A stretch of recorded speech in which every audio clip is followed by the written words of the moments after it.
સક્ષમ સેતુ ફાઉન્ડેશન દ્વારા 30 નવેમ્બર 2025ના રોજ રવિવારે આણંદની ડી.ઝેડ. પટેલ સ્કૂલ ખાતે ભવ્ય ડ્રોઈંગ સ્પર્ધાનું સફળ આયોજન કરવામાં આવ્યું હતું. સ્ટાન્ડર્ડ 4 થી 8 સુધીના 300થી વધુ વિદ્યાર્થીઓએ ઉત્સાહભેર ભાગ લીધો હતો. બાળકોની સર્જનાત્મક અને કલાત્મક અભિવ્યક્તિને પ્રોત્સાહન આપવા આયોજિત આ સ્પર્ધામાં વિદ્યાર્થીઓએ વિવિધ વિષયો પર આકર્ષક, મનોહર અને પ્રેરણાદાયી ચિત્રો રજૂ કર્યા હતા.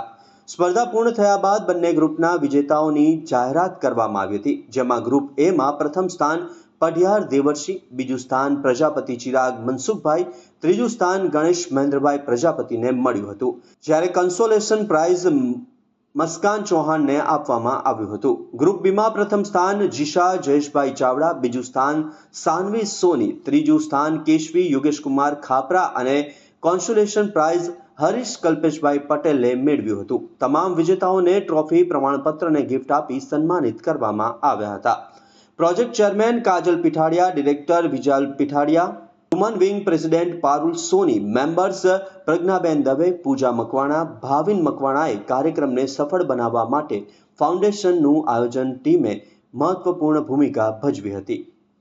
કાર્યક્રમની અંતે સક્ષમ સેતુ ફાઉન્ડેશન દ્વારા આવનારા સમયમાં પણ બાળકો અને યુવાનોની પ્રતિભા વિકસે તે માટે સર્જનાત્મક અને પ્રેરણાદાયી કાર્યક્રમો યોજવાની પ્રતિબદ્ધતા વ્યક્ત કરવામાં આવી હતી.